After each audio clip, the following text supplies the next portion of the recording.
what's up people, J-Dub here. This is going to be my 2010 WWE Survivor Series review video. Going to be giving you guys some match results, highlights of the night, and also my thoughts and opinions on them. If you aren't subscribed, make sure you go ahead and click that subscribe button up there. Thanks. And also make sure you share with me your comments on the show down in the comment section below. Can we officially say that Survivor Series is no longer a Big Four pay-per-view? I actually heard at one point Vince specifically said that Survivor Series had outlasted its usefulness, and at a certain time they actually took it off the schedule. So it wasn't going to be a Survivor Series this year, but they put it back on the schedule, and I'm thinking that they just put it back on here for the name recognition, because they know a lot of people out there, no matter how poorly the card was built up, no matter how many matches or what types of matches were on the show, a lot of people look at that name and say, oh, it's a big pay-per-view, so it's going to be something important to see. And it really wasn't on this card. Like, I don't know how to actually explain it, but like, I don't know if it just happens with anybody else, but I know it happens with me. When we get around the time for Big Four pay-per-views, it's just this aura in the air that you feel that the shows are important. Like, they have compelling storylines going into the show. You actually are anticipating matches on the card. And I felt that WWE, with this show, they were just throwing all of these championship matches on here to make the show feel important. But then you have to also take into account that when you don't build up the divisions for the championships and you don't build up the championships themselves and make them feel important, then who's gonna give a damn about you making title defenses and stuff like that? Like, nobody's really gonna care. Me sitting here as a fan, I really didn't care about seeing most of these matches, and I didn't really anticipate them. And the one match that I did actually anticipate, it turned out to be a complete flop. So yeah, there you go. The first three matches on this show, I will say they were okay to good, but other than that, this show went downhill. It really did. So let's get on to the show. United States Championship was on the line in the first match. Bryan defending versus Ted DiBiase. Bryan ends up retaining his championship after making Ted DiBiase tap out to the LaBelle lock. Ted DiBiase, I'm done with him at this point. I was thinking when he was in Legacy that it was Randy Orton holding him back, that he had something to possibly show if he wasn't being held back in Legacy, basically being Randy Orton's bitch. But when he branched off from Legacy, I haven't really been seeing anything from him. So maybe he didn't have anything to show at all. Maybe there was no substance there at all. The best thing about Ted DiBiase at this point is that Maurice is his valet. That's it. This match, a lot of people will say, oh, it was a great match simply because Bryan was a competitor in this match.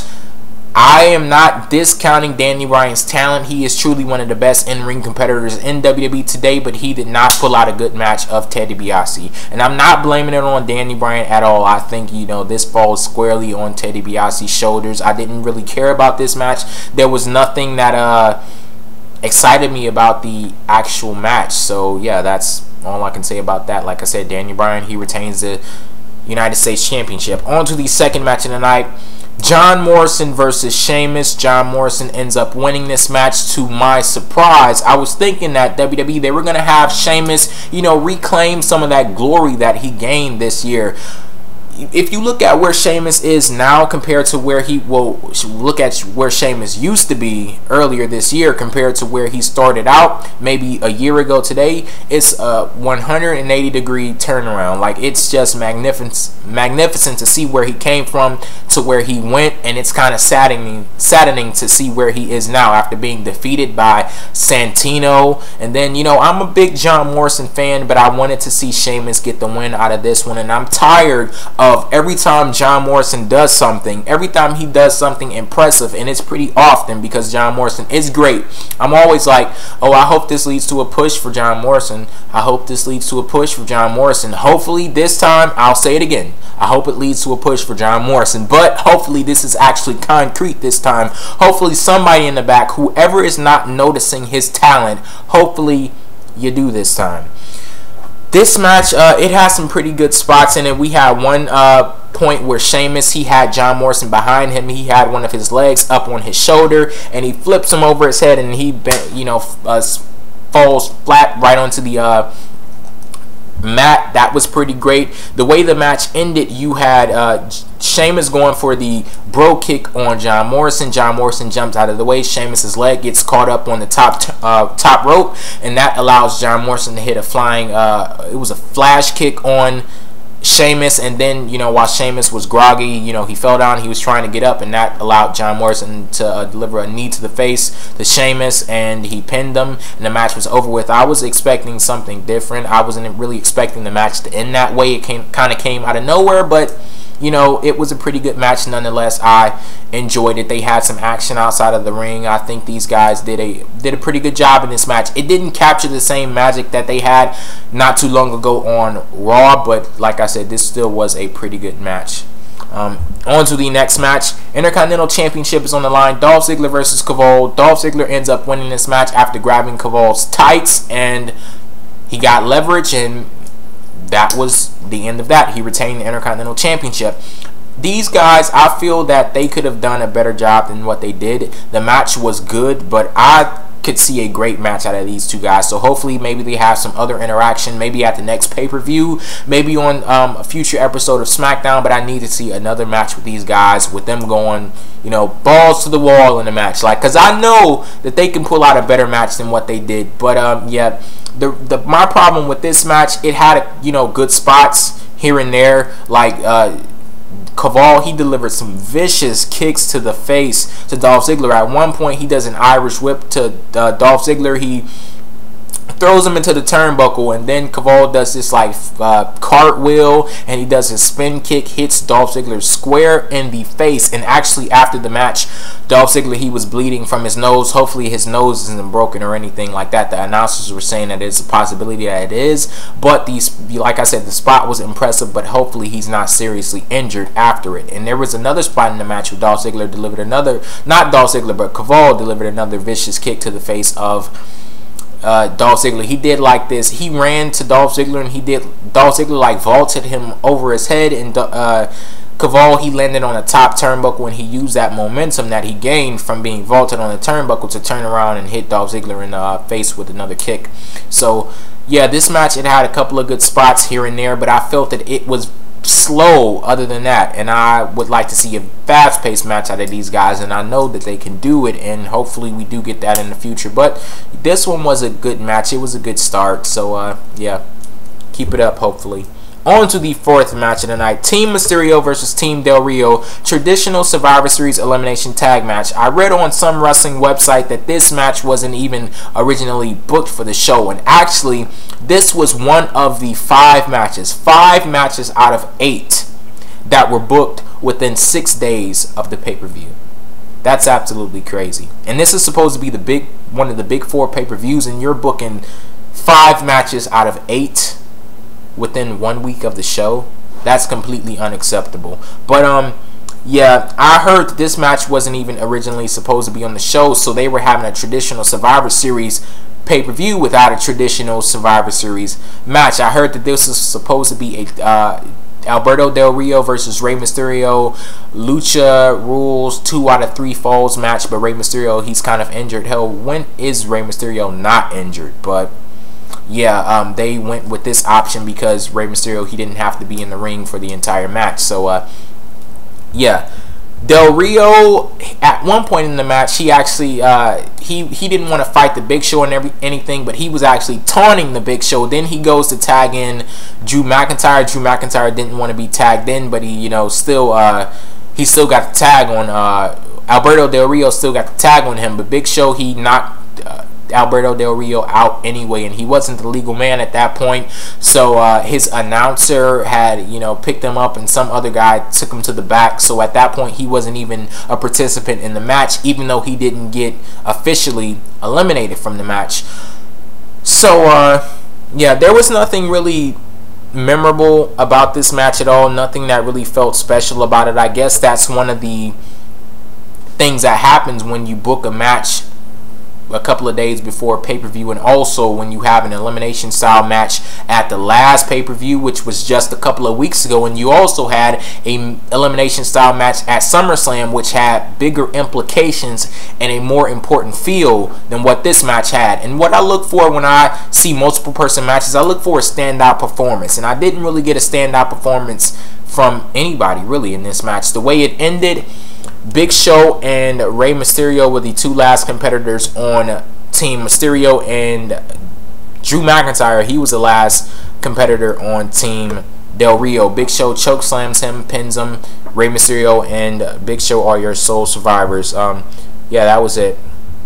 I enjoyed Cody Rhodes' little spot in the match where Kofi Kingston, he slapped his face. Cody Rhodes went nuts. I can officially say that I am a Cody Rhodes fan. I can officially say I really like his gimmick, and yeah, he's one of the very few reasons why I still tune into SmackDown. So yeah, I can officially say I'm a Cody Rhodes fan.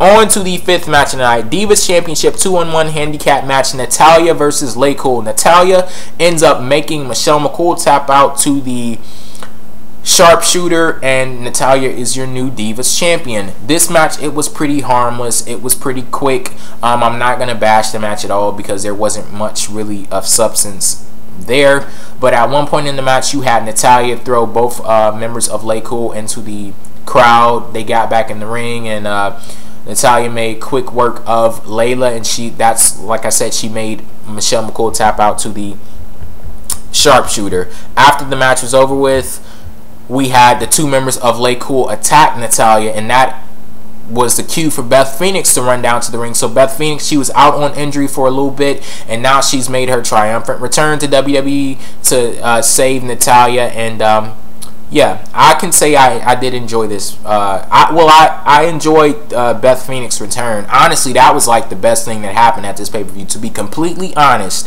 I marked out for Beth Phoenix's return, and that got the best reaction out of me throughout this entire pay-per-view. On to the 6th match of the night. World Heavyweight Championships on the line. Kane versus Edge. Kane, he's had a pretty good run as the World Heavyweight Championship, as the World Heavyweight Champion. But one thing that I've noticed, Kane, he's been great with the storyline. He's been great with the promos, but he hasn't really been holding the fort down in the ring. And it pretty much follows the same trend with this match. It was nothing really special about this match. The best thing that happened between Kane and Edge at this pay-per-view was after the match, where Edge, he put Kane into a wheelchair and rammed them into the security barricade, and Kane was laid out on the floor and everything. But this match actually ended in a draw. The match ended in a tie. So Kane, he still retains a World Heavyweight Championship. How the match ended, we had Edge spear Kane, and he didn't actually pin him. He just laid down, and he had one of his arms over Kane's chest, but Kane also had one of his arms over Edge's chest, and that allowed the match to end in a tie. I see a lot of people bashing the hell out of the ending, and I believe rightfully so. Like, I think Kane, his reign as World Heavyweight Champion, it's coming to an end pretty soon. And I believe that he's had a good reign, but I feel like it's kind of like cooling down now. At first he was hot, but it seems like it's starting to cool off now. And maybe they'll end up putting the championship on somebody else pretty soon. And I'm thinking that person would be Edge. And I was thinking that it was going to happen at this show, but it didn't. But I'm pretty sure it will happen, you know, sometime in the near future. On to the 7th match of the night. WWE Tag Team Championships on the line. Justin Gabriel and Heath Slater versus Santino Marella and Vladimir Kozlov. You hear the announcers talking about Nexus, how they're so dominant, how they're so powerful, one of the most dominant forces in WWE history. If they're so dominant, why in the hell do they need all 5 members that were out at the ring to defeat Santino Marella and Vladimir Kozlov? A joke tag team. Like, literally, Santino Marella and Vladimir Kozlov are a fucking joke. I like Santino, and he actually had the best performance out of this match. But yeah, they're a joke. They're there for comedy purposes. But you need your fellow members of Nexus to cause distractions for you to win the match. Like, they were so difficult to defeat that you couldn't do it, you know, legally. Like, what the hell? Are you serious? But yeah, Santino, he did have a pretty impressive performance in this match. You know, it's like I said, Santino, he's a joke type character. He's there for the comedy and everything. But once they give him a chance to go in the ring, he's pretty entertaining also. He's pretty entertaining. So yeah, I really don't care about Nexus when you take Wade Barrett out of the picture. So I really didn't care about this match. But yeah, Nexus, they end up retaining the Tag Team Championship, so good for them, I guess. On to the 8th and final match of the night. WWE Championships on the line. Some of you guys, that may have come as a surprise to you. Hell, some of you may have not known that the WWE Championship was a factor in this match because we heard so much talk about John Cena. But yes, this was a WWE Championship match. Randy Orton versus Wade Barrett, special guest referee John Cena. If Randy Orton won this match, John Cena would be fired. If Wade Barrett won this match and won the WWE Championship, John Cena would be free of Nexus. This match was a typical Randy Orton match. What I mean by that, boring as hell. I was just sitting there like, oh my God, when is the ending coming? Can we just fast forward to the ending? And we did get to the ending of the match, and this was the big moment. Everybody was wondering what's going to happen. What is John Cena going to do? Is he going to call the match down the middle? Is he going to be a heel turn? Is the Miz going to come? Is he going to cash in the Money in the Bank briefcase? And what happened was John Cena, he made the call for Randy Orton. Randy Orton delivers an RKO to Wade Barrett. He pins him. 1, 2, 3. Match is over with, and John Cena basically just threw his career away. A lot of people were going crazy over the ending of this match. Like, so many people were up in arms like, oh, forget it. You know, screw it. I'm done with WWE. They did this and they did that. Look, I will say this.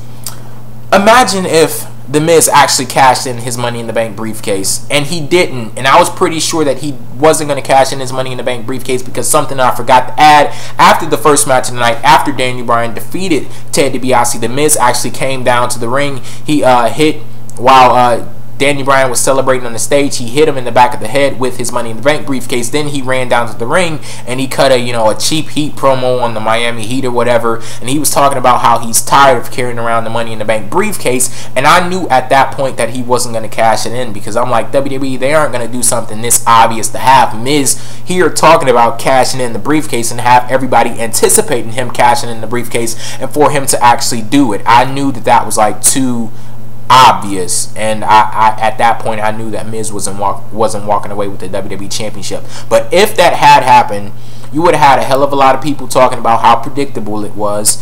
If John Cena had actually gone heel, you would have had a hell of a lot of people talking about how predictable it was. Also, this was the last option that I heard from people when I was talking about predictions and what do you predict for the pay-per-view. John Cena calling the match down the middle and calling Randy Orton the winner, determining Randy Orton to win the match. That was the complete last option, but I see a lot of people going crazy over how the match ended. I will say the execution was horrible.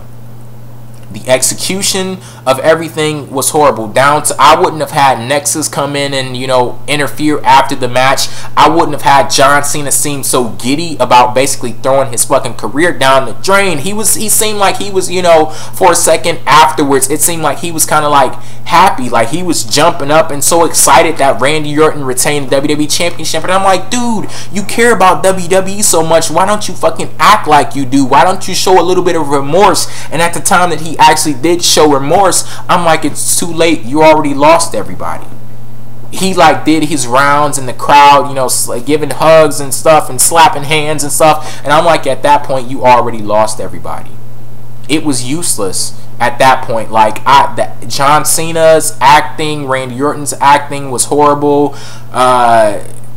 Everything about it, I hated everything about how it was executed. The crowd, they were absolutely horrible, and I mean, how can you really blame them? Because Randy Orton, I mean, he was in the match, but yeah, cheap shot at Randy Orton, so what, who cares? But yeah, the way the match ended, you had Wade Barrett, he delivers a wasteland to Randy Orton. Randy Orton rolls over a little bit to get him a little closer to the ropes. That's when Wade Barrett goes for the pin on Randy Orton, and Randy Orton gets his arm on the rope, and John Cena, he calls off the pin. He's like, nope, he's got his arm on the ropes. So Wade Barrett, he's all up in arms and everything, and he actually pushes John Cena. John Cena pushes him back, and after he pushed Wade Barrett turned around, and that pushed him right into an RKO. I didn't like that also, because John Cena was talking about how he's going to call the match down the middle. You actually caused the ending of the match because you pushed him. You literally pushed him right into the RKO.